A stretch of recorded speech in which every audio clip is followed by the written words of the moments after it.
Hurt, what it do? My name is Hurt. Hurt, what it do? HurtBoyAG.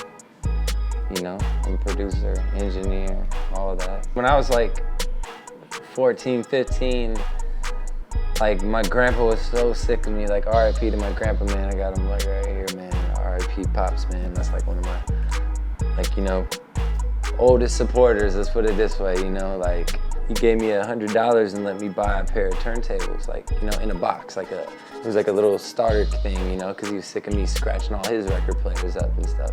So, you know, my grandma too, like I would go to her house and, you know, her uncle played bass and stuff for Richie Valens and stuff, La Bamba, like, you know, like my whole Mexican side over there. So, like, they was into music and everybody's into music. So I was just, you know, always listening to music, you know, my dad too. So I started DJing when I was like 14, 15. I remember I got that DJ in a box and I remember, like, you know those signs on the street, like take it's like for housekeeping or something, like you take one of them strips, like I literally did that for like, you need a DJ, and I would get calls. I started doing it like for real, like, you know, when me and my homie Mike, like we always doing warehouse parties and stuff, and we would always bring like local DJs and stuff. I was always DJing, Adam and all them would always DJ, and we just start doing warehouse parties out here. We would even go to clubs in Hollywood. They would be like, hey man, come to Hollywood and do your thing, and we would go to nice clubs in Hollywood and do like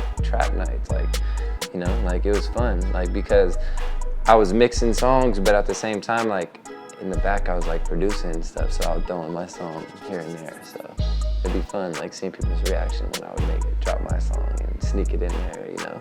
In terms of like meeting other artists, like I used to go out to Vegas all the time, and I just randomly bumped into Future. Like it was like on some like just random, like I didn't even know who he was, like, you know, I mean, I've met everybody out in Vegas, like on some random shit. Like I met Gucci Man, like playing craps with him, you know, like, and he got mad because I put my hand on the craps table and the dice hit my hand, like on some last minute stuff. Well, anyway, so I'll go back to the story of Future. But my friend, he went up to him, this was during the time when he did 1000. It was like one of his first mixtapes, and we exchanged numbers, and I didn't even remember, and I remember he hit me up a couple times when he was in LA.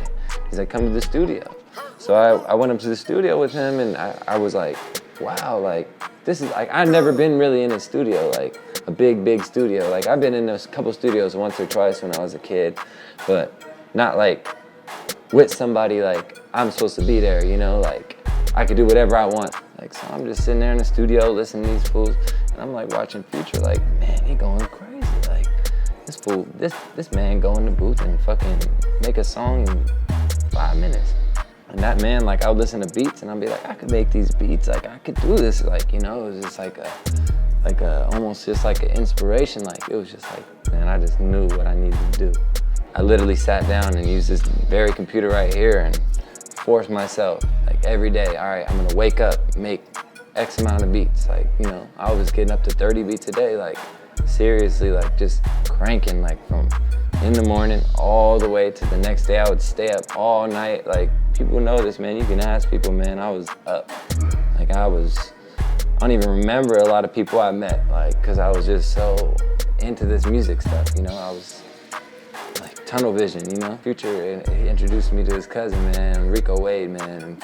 And I went out to Atlanta. I stayed with him for couple weeks, you know. I really was inspired by being around him because, like, that was one of my biggest influences in terms of hip hop and stuff. Like, definitely, like, the Dungeon Family, like, I like one of my favorite rap albums of all times is Aquemini, you know. So I really was into that shit, and Rico had a big hand in that. I take all my influences into one, and that's my style, you know. My style is just, you know, let's have fun, let's enjoy it, let's hard beats, let's feel something, you know, together, you know.